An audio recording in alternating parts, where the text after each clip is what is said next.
She didn't eat anything when she was here, and then when she was twig thin, said she on her third day of 5'2", it's now 4'3". Doesn't Juliet look fabulous? That's an old photo too. Is apparently, yeah, it was the one that her gym guy put up at the end of her 3 months. Oh so my gosh.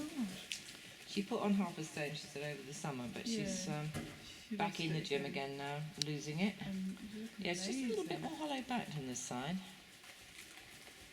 Yeah, just a wee bit more hollow backed on this side, Kathryn. Just think of trying to keep your back a little flatter so that you stay forward of the vertical, but you're not actually then over hollowing your back. Quite often tall, slim people have a fairly hollow back, but it's easy enough to sort out. It's not excessive, not like Tori's was.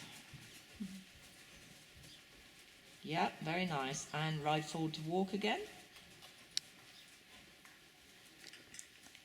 And then we'll have a sitting trot, I think, on this rein, because it's surprising how people often do actually ride differently on one rein to the other.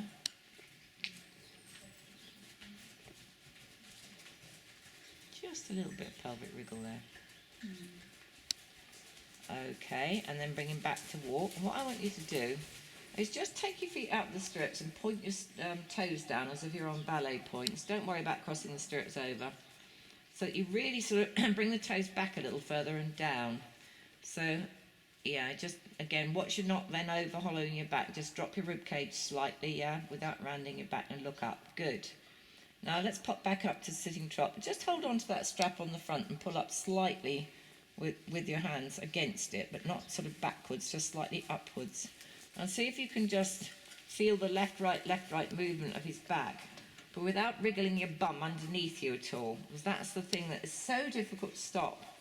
Helen was really bad on him. She didn't do it on Sudi though.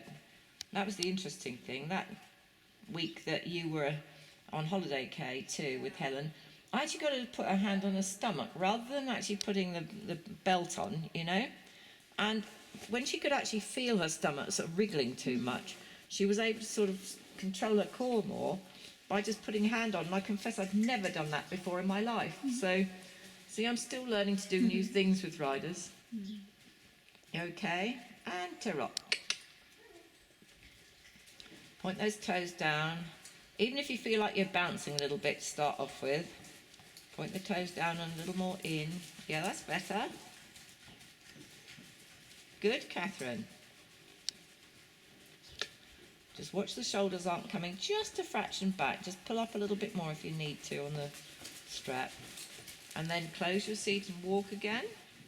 A few strides of walk, and back up to trot again. And try to think of turning those toes down. I know it feels totally alien to turn your toes down on a horse when you're always taught to turn them up. But what it does, it really stretches that torso-thigh joint between your pelvis and the top of your thigh, and keeps those knees down and deep.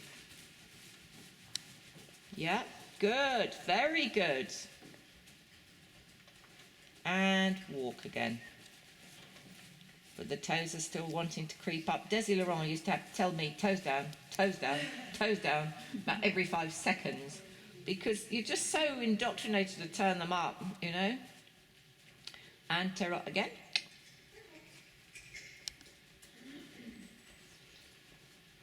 The one thing I noticed with Prue was that she wasn't asking you to get Lucy on the bit particularly. No. Right, left toe down as well. And walk again, Kathryn. Very good. And just let him have a walk on a loose rein for a minute, and you can have your